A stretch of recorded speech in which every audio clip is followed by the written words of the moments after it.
राहुल शर्मा जी, विकास पराशर जी, आशीष कुमार शर्मा जी। महाराज जी कोटि कोटि प्रणाम। महाराज जी, हम तिलक चैनल के माध्यम से वृंदावन के संत भगवान के राम मंदिर जिसका उद्घाटन महाराज जी 22 जनवरी 2024 को होना है और प्रारंभ होने के उपलक्ष्य में आपके आशीर्वचन की आकांक्षी है। महाराज जी, राम मंदिर हम तो अगले दास 1-2 हैं, महीने के बाद। स्वामी को क्या आशीष वचन दे सकते हैं? जो सर्वसमर्थ अखिल ब्रह्मांडों के स्वामी हैं, उनका घर है वो अयोध्या, और उन्हीं की प्रेरणा से ऐसा हुआ है।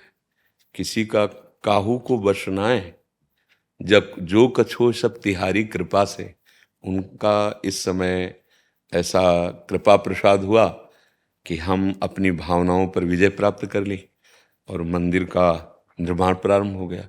नहीं, उनकी इच्छा के बिना नहीं हो सकता। ये अपने बस की बात नहीं थी। बहुत समय से पूर्व इतिहास को देख लीजिए, ये चमत्कार हो गया भगवत कृपा का कि हम सब भारतवासियों की जो हृदय की भावना थी वो साकार रूप धारण करने जा रही। हम तो दास हैं, हमारा तो जीवन ही उनके लिए, राम कहो या श्याम कहो, है तो वही ना है।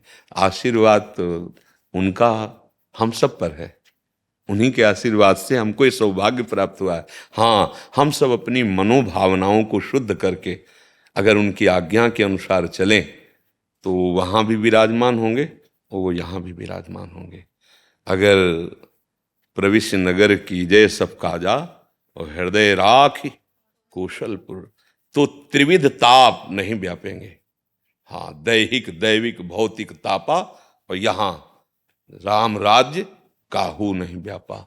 बाहर तो भगवान विराजमान होने जा ही नहीं, प्रगट में उस नवीन महल पर हम सब उनकी आज्ञा का पालन करें, उनके दासत्व को स्वीकार करें।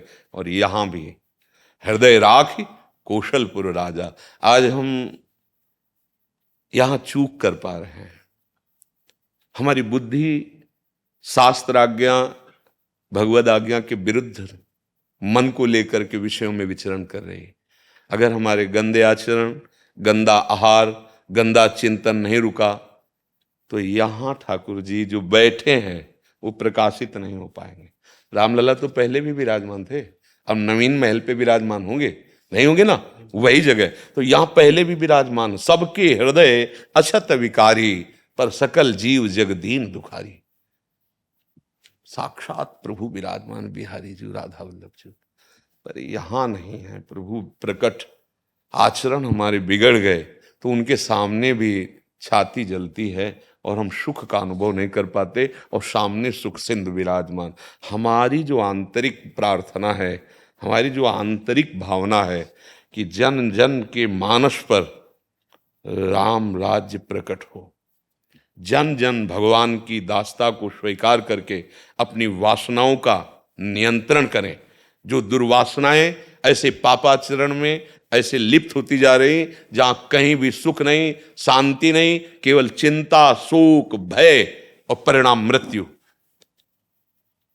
परमानंद की बाढ़ यहां आ जाएगी यदि रघुनाथ जी को अपना स्वामी मानकर उनकी आज्ञा से चले। भगवान ने कहा वही मेरा सेवक है जो मेरा अनुशासन माने, वही मेरी प्रजा है, वही मेरा सेवक है, वही मेरा प्रिय है जो मेरा अनुशासन माने।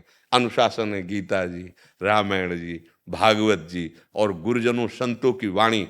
हमको बहुत आवश्यकता है यहाँ रघुनाथ जी को प्रकाशित करने की। भय प्रकट कृपाला दीन दयाला, यहाँ यहाँ जरूरत है। जो प्रगट में है वो तो भगवान की कृपा से हो ही गया है, उनके बल से हो गया है। अब हम लोग उनकी आज्ञा का पालन करें और उनको स्वामी मानकर इस जीवन को सार्थक कर लें। जैसे गोस्वामी तुलसीदास जी कह रहे हैं, जाकी कृपा लवलेश ते मति मंद तुलसी दास हूं, पायो परम विश्राम, राम समान प्रभु नाही कहूं। पायो परम विश्राम, यहां मेरा मन शांत है। क्यों? क्योंकि प्रभु की आज्ञा के विरुद्ध आचरण बन रहे हैं।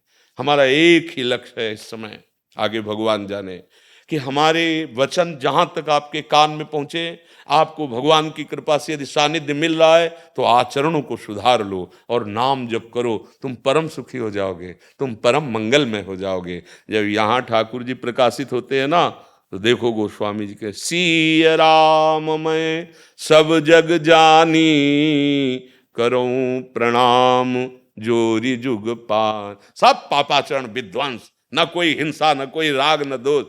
कैसा कैसा भाव आया, सिय राम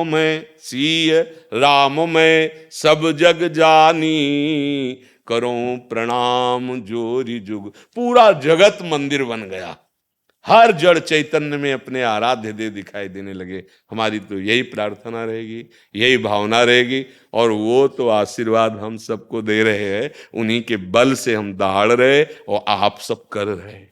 ये जो भी कुछ हो रहा ना, उन्हीं के बल से हो रहा है, बस उनके चरणों का आश्रय और नाम जप। हाँ, एक जगह से आशीर्वाद दे सकते हैं, जैसे माँ अपने पुत्र को आशीर्वाद भाव के कारण देती है, चाहे वो भगवान ही क्यों पुत्र बन के ना आए हो, देती है, अधिकार होता है ना। ऐसे दास का एक अधिकार होता है, अपने स्वामी को सुख पहुंचाना, उसी दासत्व के बल से। हाँ, भगवान मंगल भवन है और मंगल भवन में विराज रहे, और जो जो भी उनकी सेवा में लगे हैं उनका सबका परम मंगल करे, मंगल ही होगा। बस हमारी आंतरिक भावना है कि थोड़ा बहुत दूर भगवान को ना समझें, थोड़ा नजदीक लावें, यहाँ भी बैठा लें और वहाँ भी बैठेंगे तो हम आनंद मगन हो जाएंगे। वहाँ बैठेंगे आनंद तो होगा ही, पर हम आज्ञा का उल्लंघन करेंगे तो हम आनंद का अनुभव नहीं कर पाएंगे।